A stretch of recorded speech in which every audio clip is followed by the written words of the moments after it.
¿Qué tal? Yo soy Michelle Chaín y esto es lo de hoy en temas económicos. Tal como lo adelantamos hace meses, y va a seguir por varios meses más, el tema es y seguirá siendo la recuperación económica del país, que nada más no cuaja y que de hecho se nos está desinflando.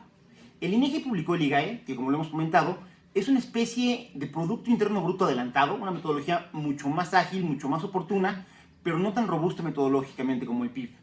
De cualquier manera, el IGAE nos permite tener una visión bastante certera de cómo se puede mover el Producto Interno Bruto en los próximos meses. Y las noticias no son buenas. Y es que después de haber rebotado y crecer de manera importante, poco a poco vamos perdiendo esa fortaleza y ese dinamismo. De alguna otra manera, la famosa recuperación en B, de la que tanto habló el presidente López Obrador, no se dio, y lo que tenemos ahora es una especie de U, o algo, digamos, un poco más parecido a la palomita de Nike. Esa es la forma que está tomando la recuperación de la economía mexicana, cuando tanto en la crisis del 94 como en el 2008, ahí sí, literalmente caímos y nos recuperamos y tuvimos B chicas perfectas. En ese sentido, y un poco para poder dimensionar a qué me refiero cuando digo que el tema económico se está desinflando, hay que recordar que en junio,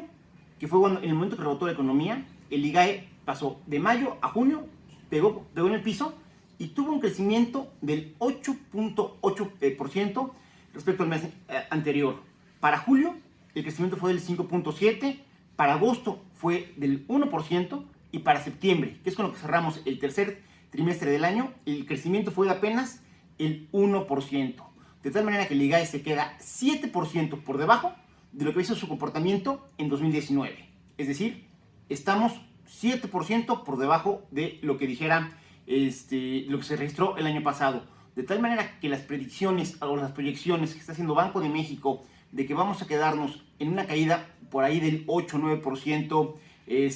para este año son bastante realistas. Han estado en un rango de lo que hemos venido platicando desde hace meses. Definitivamente un año históricamente malo para el país en términos económicos. Y aquí también de manera muy interesante, cuando vemos cómo se compone el IGAE sectorialmente, vemos que las actividades primarias tienen un crecimiento del 1.1%, las actividades secundarias, y esto es de llamar la atención, se quedan en cero, es decir, literalmente no se mueven, se quedan flat, lo cual en un estado cuyo motor económico, es la industria, siempre es un tema para tomar en cuenta. Y las actividades terciarias, los servicios, crecen el 1.8%. El problema, como siempre, no está en el comparativo con el mes anterior, sino en el comparativo analizado, es decir, cómo nos veíamos en septiembre, pero del año pasado. Y en ese sentido, el IGAE, como se les decía, pierde el 7%, está 7% por debajo, pero ojo, las actividades primarias están 5.1% por encima de las del año pasado, es decir, el campo sigue teniendo mucho dinamismo, pero desafortunadamente es muy chico en lo que es la composición global de la economía poblana y por eso no le alcanza para arrastrar a los otros sectores. En ese mismo sentido, actividades secundarias, es decir, la industria está menos 7.5% por debajo de lo que teníamos en septiembre del año pasado, y del mismo modo los servicios se quedan menos 7.1% por debajo de lo que teníamos el año pasado. Es decir, perdemos dinamismo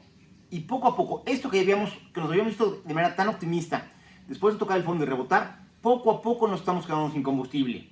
Y en ese mismo sentido, otro dato muy interesante que publica el INEGI es el EMEC, que es todo lo que tiene que ver con la actividad comercial, y en ese sentido la verdad es que las noticias no son buenas para Puebla. Porque Puebla sí tiene una gran fortaleza que viene por la parte industrial, nuestras armadoras, nuestra industria automotriz, nuestra industria textil, la nueva industria militar, pero también tenemos una vocación indiscutible en el tema de servicios. Somos el punto medio entre el puerto de Veracruz, que es uno de los más importantes a nivel nacional, y la Ciudad de México, que sigue siendo nuestro principal mercado.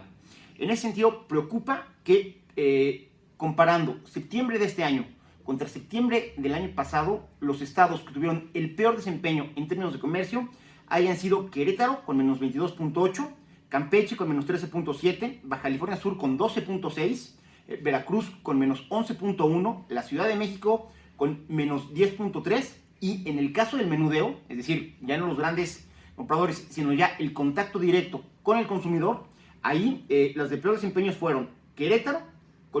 Quintana Roo con menos 19.1, y ojo,